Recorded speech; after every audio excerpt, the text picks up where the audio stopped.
Um, Ladies and gentlemen, as you can see, we are from a very difficult situation, mourning the lives and mourning the demise of a very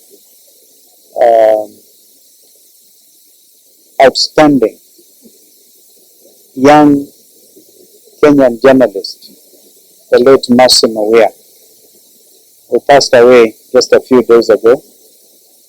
And so we want to also say pole to the media fraternity yet again, because this is a loss, and we could see a lot of you attended this funeral service. But I thought I need to clarify one or two things.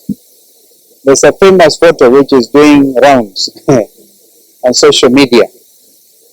The Honorable Raila Odinga, who is our party leader for Azimio, La Umoja, One Kenya coalition, convened a meeting of the summit. That's why most of the leaders you see there are members of the summit. I don't need to mention their names, they're there.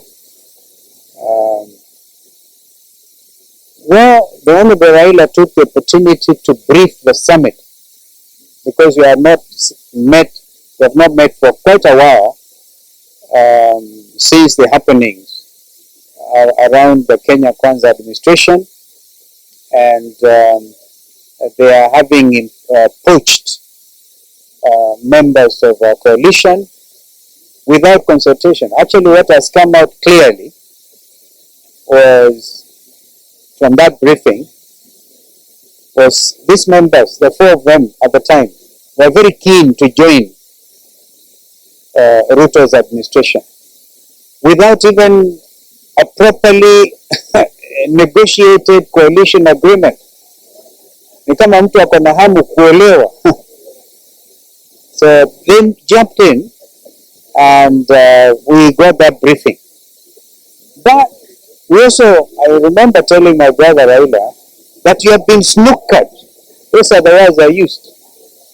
That this thing about national conversation or convention will not happen, because Ruto has got what he wanted and what he calls government of national unity. And there is no government of national unity, because there cannot be. Even if for a moment you have to assume amechukua watu wa ODM. But ODM plus Kenya Kwanza is not national unity. And so the rest of us are very clear that William Ruto snookered Raila Odinga and so Raila was himself very unhappy. He was actually calling him from or sending emissaries to tell him not to announce the cabinet is other half before he came back. But that is all now water under the bridge. Our position is simple. I gave a direction as leader of Wiper that our members will vote against those nominees, even if their votes will not overturn what Ruto wants. But we want to go on record that this was cannibalization of a viable Azimio La Umoja One Kenya coalition. However, we took the decision that Azimio will stand as Azimio. And if we are going to disband Azimio, we'll do it together, not separately. Because even our friend Peter Munya, who wanted to issue a statement that is also PNU is pulling out, we are able to agree, if we are going to have to do away with Azimio La Umoja One Kenya, which is not our intention, we'll have to do it together. Take a decision. So I thought it was important. Another thing that came out of that consultation, for the avoidance of doubt, I remember I was attending a church service in Uhuru several weeks ago, and I met Honorable Gachagua for the first time. For the very first time. And then there were discussions that some people want to impeach him. I think that conversation was alive again. That was a summit of Azimio, including Raila Odinga himself. we have taken the position, if they bring an impeachment motion against the Deputy President, what is his name? Rigiji, we will Azimio oppose it. We don't want to be drawn into those unnecessary fights between a sinking administration. Tumekataa hiyo. You say we are not interested. So even today we see they are fighting the who is Secretary General, who is not Secretary General, those things. So let them fight their own battles within their coalition.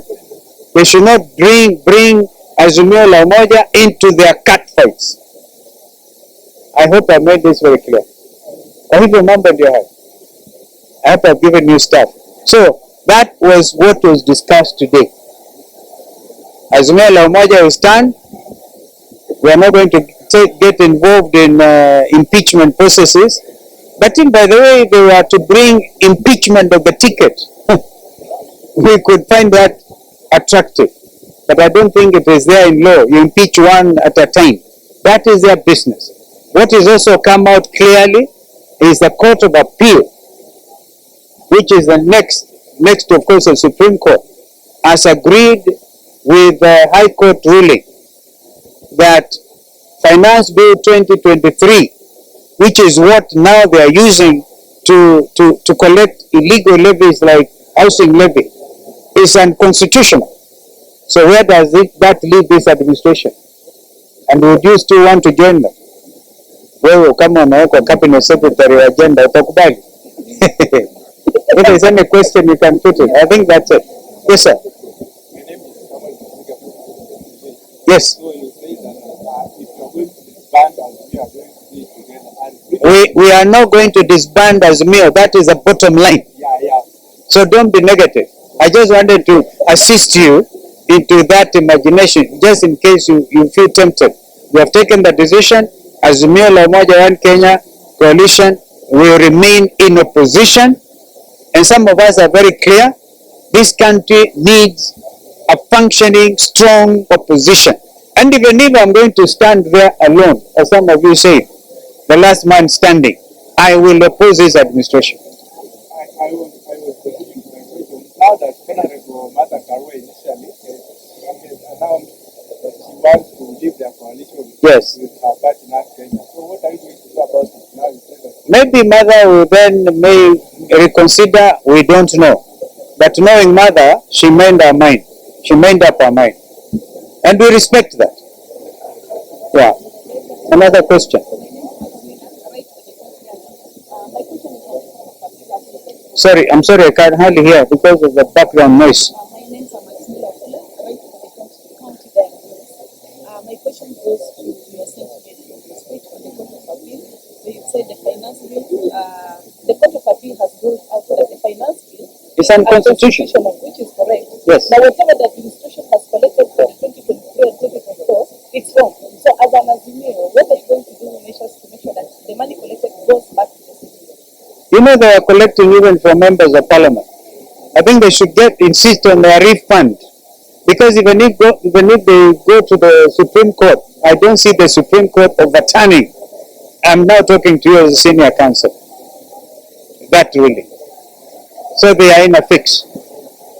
So I think we have to look at all that. Every Kenyan who is paid a salary, right? And a lipa that housing tax, all these excessive levies. Thank you. Last question. Oh, thank you, sir.